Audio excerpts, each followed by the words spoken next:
நம்ம Bootstrap வச்சு web development பார்த்துட்டு இருக்கோம். So hi everyone, this is Pandu and welcome to Coding Awareness. So இன்னும் நீங்கள் Coding Awareness சேனலை சப்ஸ்கிரைப் பண்ணலன்னா சப்ஸ்கிரைப் பண்ணுங்கள். கூடவே அந்த பெல் ஐக்கான் ப்ரெஸ் பண்ணுங்கள். அப்போ தான் நான் எவ்ரி வீக் அப்லோட் பண்ணுற வீடியோ உங்களுக்கு நோட்டிஃபிகேஷன் வரும். ஸோ வாங்க வீடியோக்குள்ளே போகலாம். அக்கார்டியன்ன்றது என்னென்னு பார்த்தோன்னா, list of collapsed info with toggle option for the detail view. So அப்படின்னா ஒரு லிஸ்ட் ஆஃப் இன்ஃபர்மேஷன் இருக்கும். ஸோ அது வந்து பார்த்திங்கன்னா கொலாப்ஸ்டாக இருக்கும். மேபி டைட்டில் மட்டும் நமக்கு தெரியும். பட் அதை எக்ஸ்பேண்ட் பண்ணி பார்க்கணுன்னா அதை வந்து கிளிக் பண்ணி எக்ஸ்பேண்ட் பண்ணி பார்க்கணும். பட் இது ஒரு டிசைன் அப்படின்னு பார்த்தோன்னா, ஜென்ரலாக வந்து அக்கார்டியன்னா என்னென்னு பார்த்தோன்னா, ஸோ அது டைட்டில் இருக்கும் ப்ளஸ் அந்த எக்ஸ்பேண்டட் கண்டென்ட்டுக்கு வந்து எலமெண்ட் இருக்கும். ஸோ நெக்ஸ்ட்டு வந்து இதோட யூசேஜ் பார்த்திங்கன்னா, ஸோ எங்கே யூஸ் பண்ணலாம் அதை அப்படின்னு பார்த்தோன்னா, கண்டென்ட் வந்து செப்பரேட் பண்ணுறதுக்காக யூஸ் பண்ணலாம். அடுத்து வந்து நேவிகேஷன் பர்பஸ். ஃபார் எக்ஸாம்பிள் வந்து நீங்கள் மல்டிபிள் ஆப்ஷன்ஸ் கொடுத்து யூசர் வந்து ஒவ்வொரு கண்டென்ட் ஏரியாவை நேவிகேட் பண்ணி பார்க்கணுன்னா இது யூஸ் பண்ணலாம். ஸோ இதை வந்து நான் எசென்ஷியல் இன்ஃபர்மேஷனுக்கு மட்டும்தான் யூஸ் பண்ணோம். ஸோ அப்படின்னா என்னென்னு பார்த்தோன்னா, இது கொலாப்ஸ்டாக இருக்கும். யூசர் வந்து அதை எக்ஸ்பேண்ட் பண்ணி பார்க்கணும். ஸோ அதனால் யூசருக்கு இம்பார்ட்டன்ட் இல்லாத விஷயத்தை மட்டும் இங்கே கொடுக்குறது பெட்ரு. ஓகே, ஸோ இப்போ கோட் எக்ஸாம்பிளில் பார்ப்போம். ஓகே, ஸோ பேசிக்காக ஒரு HTML ஃபைல் இருக்குது. இங்கே பார்த்தோன்னா யூஸ்வலாக வந்து நம்ம இதுக்கு முன்னாடி வீடியோலாம் வந்து CSS மட்டும் இன்க்ளூட் பண்ணியிருப்போம். ஸோ இப்போ வந்து காம்பனண்ட் யூஸ் பண்ணுறதால நம்ம பூட்ஸ்ட்ராப்போட JS யூஸ் பண்ணியிருக்கேன். கண்டெய்னர் இருக்குது, HTML பேஜ் இருக்குது. இதோட அவுட்புட் பார்த்திங்கன்னா இதுதான், பூட்ஸ்ட்ராப் அக்கார்டியன் இருக்குது. இப்போ நம்ம பூட்ஸ்ட்ராப்போட அக்கார்டியன் நம்ம டிஃபைன் பண்ண போகிறோம். ஃபஸ்ட்டு ஒரு டிவ் டிஃபைன் பண்ணிவிட்டு கிளாஸ் அக்கார்டியன். ஓகே, ஸோ இந்த அக்கார்டியன்னு ஒரு டிவ் டிஃபைன் பண்ணுறோம். அதுக்குள்ளார நம்ம டைட்டில் பார்த்தோம். ஸோ டைட்டில் இருக்கலாம். இங்கே வந்து பூட்ஸ்ட்ராப்பில் அக்கார்டியன் ஹெட்டர் டிஃபைன் பண்ணிக்கணும். ஸோ ஹெட்டருக்குள்ளே ஒரு பட்டன். ஸோ அதை கிளிக் பண்ணால் எக்ஸ்பேண்ட் ஆகிறதுக்காக பட்டன்னு போட்டு டைப் பட்டன். அதுக்கான கிளாஸ் பார்த்திங்கன்னா அக்கார்டியன் ஐஃபன் பட்டன். ஓகே, ஸோ இங்கே வந்து அக்கார்டியன்னு போட்டு ஒரு நம்ம டைட்டில் வச்சுக்கலாம்.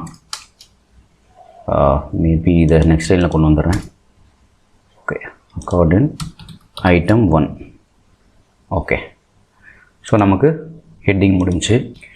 இப்போது கிளாஸ் யூஸ் பண்ணி அக்கார்டியன் ஸோ கொலாப்ஸ், அது வந்து அந்த கண்டென்ட் செக்ஷன்.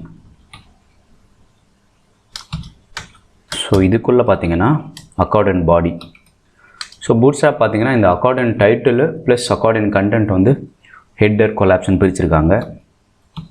இங்கே வந்து நமக்கு அக்கார்டியன் பாடி. ஸோ இதுக்குள்ளார ஸோ 2 லேயர் இருக்குது. ஸோ நம்ம கண்ட்ரோல் இருக்கும் நம்மக்கிட்ட. கண்டென்ட் இப்போ சேவ் பண்ணிவிட்டு இதோட அவுட்புட் பார்த்தோன்னா, ஸோ ஆக்சுவலாக ஒரு அக்கார்டியன் வந்திருக்கு நமக்கு. அக்கார்டியனா ஒரு அக்கார்டியன் ஐட்டம் டைட்டில் ப்ளஸ் இந்த சிம்பிள் எக்ஸ்பேண்ட் கொலாப்ஸ் பண்ணுறதுக்கு இங்கே கண்டென்ட் வந்திருக்கு. இங்கே ஒன்று மிஸ் பண்ணியிருக்கோம், அக்கார்டியன் ஐட்டம் ஆட் பண்ணோம் ஆக்சுவலாக. ஸோ ஹெட்டர் இருக்குது, கொலாப்ஸ் இருக்குது. அக்கார்டியன்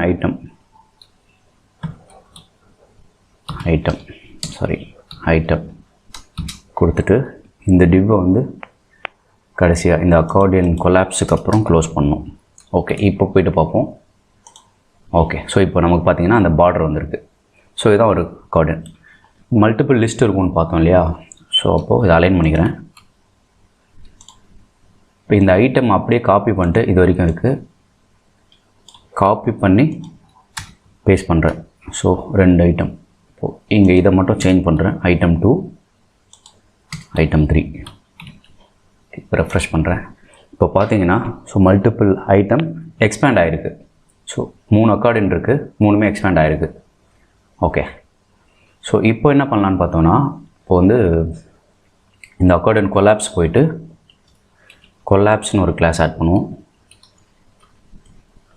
அந்த கண்டென்ட் ஏரியாவில் கொலாப்ஸ்னு ஆட் பண்ணிங்கன்னா அது கொலாப்ஸ் ஆகிடும். ஸோ கொலாப்ஸ் ஆகிடுச்சு. பட் இந்த டைட்டில் பார்த்திங்கன்னா கொலாப்ஸ் ஆன மாதிரி இல்லை. ஸோ அப்படின்னா என்ன மீனிங்னா, ஸ்டில் இந்த சிம்பிள் வந்து எக்ஸ்பேண்ட் ஆகிருக்கிறது தான் நமக்கு காட்டுது. ஸோ அதனால் இங்கே கொலாப்ஸ்டுன்னு ஒரு கிளாஸு. ஓகே, ஸோ பார்த்திங்கன்னா இந்த சிம்பிளும் மாறிடுச்சு, இதுக்கான கலரும் சேஞ்ச் ஆகிருக்கு. ஸோ கொலாப்ஸ்டு ஸ்டேட் இது இப்படி மாற்றியாச்சு. ஸோ இப்போ என்ன பண்ணுவோம், இதை வந்து நம்ம எல்லா எலமெண்ட்லேயும் ஆட் பண்ணிவிடுவோம். கொலாப்ஸ்டு இங்கேயும் கொலாப்ஸ்டு, சாரி பட்டன் கரெக்டாக கொலாப்ஸ்டு. ஸோ இங்கே வந்து இதையும் கொலாப்ஸ் பண்ணிவிடுவோம். இது வந்து நம்ம கிளிக் பண்ணும்போது எப்படி எக்ஸ்பேண்ட் ஆகிறது, கொலாப்ஸ் ஆகிறது அப்படின்றத பார்க்க போகிறோம். ஸோ அதுக்கு முன்னாடி இப்போ நம்ம எதாவது ஒன்று பார்க்கணும் அப்படின்னா, இப்போ ஷோ அப்படின்னு ஒரு கிளாஸ் கொடுத்தோன்னா இது ஷோ ஆகுது. பட் இதோட ஸ்டேட்டஸ்லாம் எதுவும் சேஞ்ச் ஆகலை. பட் அதுக்கு நம்ம என்ன பண்ணணும்னு பார்த்தோன்னா, சில டேட்டா அட்ரிபியூட் ஆட் பண்ணணும். ஸோ இது பேஸ் பண்ணி பூட்ஸ்ட்ராப் எடுத்துக்கும் ஆட்டோமேட்டிக்காக. Toggle equal to collapse data-bs target. So இதை கிளிக் பண்ணும்போது எதை எக்ஸ்பேண்ட் பண்ணோம் அப்படின்னு சொல்கிறோம். அதுக்கு நம்ம என்ன பண்ணோன்னா, இந்த கண்டென்ட் இருக்கு இல்லையா, அந்த கொலாப்ஸ், அக்கார்டியன் கொலாப்ஸ், இதுக்கு வந்து ஒரு ஐடி ஆட் பண்ணோம். ஸோ content 1, இந்த content 1 எக்ஸ்பேண்ட் பண்ணு அப்படின்னு சொல்கிறீங்க இது கிளிக் பண்ணும்போது. ஸோ ஆஷ் போட்டு டார்கெட். ஓகே, ஸோ இங்கே பார்த்தீங்கன்னா நம்ம கிளிக் பண்ணும்போது ஒர்க் ஆகுது, எக்ஸ்பேண்ட் ஆகுது, கொலாப்ஸ் ஆகுது. இதே இம்ப்ளிமெண்டேஷனை எல்லா பட்டன்லையும் நான் காப்பி பண்ணி பேஸ்ட் பண்ணுறேன். ஓகே, இங்கே வந்து content 2 கொடுத்துட்றேன். ஏன்னா நம்ம இங்கே வந்து content 2 யூஸ் பண்ண போகிறோம். ID equal to content 2.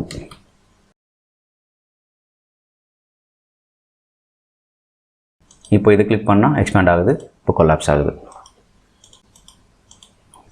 அந்த ஷோவை எடுத்து விட்டுருவோம். ஓகே, இப்போ கிளிக் பண்ணுற எக்ஸ்பேண்ட் ஆகுது, கொலாப்ஸ் ஆகுது. எல்லாமே ஓப்பனாக இருக்குது. ஸோ ஏதாவது ஒன்று மட்டும் தான் ஓப்பன் ஆகணும் அப்படின்னா நம்ம வந்து இந்த அக்கார்டியனுக்கு ஒரு ஐடி கொடுக்கணும். ஐடி கொடுத்துட்டு ஸோ அதை டேட்டா அட்ரிபியூட் வச்சு ஹேண்டில் பண்ணோம். அக்கார்டியன் 1. ஸோ அக்கார்டியன் 1 கொடுத்துடலாம். கொடுத்துட்டு ஸோ இந்த அக்கார்டியன் கொலாப்ஸில் பார்த்தீங்கன்னா மேபி அக்கார்டியன் கண்டென்ட் எடுத்துக்கலாம். இங்கே வந்து டேட்டா பிஎஸ்ன்றது bootstrap -parent equal to accordion 1. So அப்படின்னு கொடுத்தோன்னா ஏதாவது ஒன்று மட்டும் தான் நமக்கு எக்ஸ்பேண்ட் ஆகிருக்கும். ஸோ இப்போ வேறு ஏதாவது ஒன்று கிளிக் பண்ணாலும் அது ஆட்டோமேட்டிக்காக கொலாப்ஸ் ஆகிடும். ஸோ இங்கே பேஸ்ட் பண்ணுறேன், ப்ளஸ் இங்கே பேஸ்ட் பண்ணிவிட்டு ஓகே இது எக்ஸ்பேண்ட் பண்ணுறேன். இப்போ இதை எக்ஸ்பேண்ட் பண்ணும்போது அது ஆட்டோமேட்டிக்காக கொலாப்ஸ் ஆகிக்கும். ஸோ இதான் ஆக்சுவலாக பார்த்தீங்கன்னா பூட்ஸ்ட்ராப்பில் அக்கார்டியன். உங்களுக்கு பேசிக்காக அக்கார்டியன்னா என்னென்னு தெரிஞ்சிருக்கும், ப்ளஸ் பூட்ஸ்ட்ராப்பில் அக்கார்டியன் எப்படி யூஸ் பண்ணுறதுன்றது ஒரு ஐடியா இருந்திருக்கும். நெக்ஸ்ட் வீடியோவில் பார்ப்போம். தேங்க்யூ.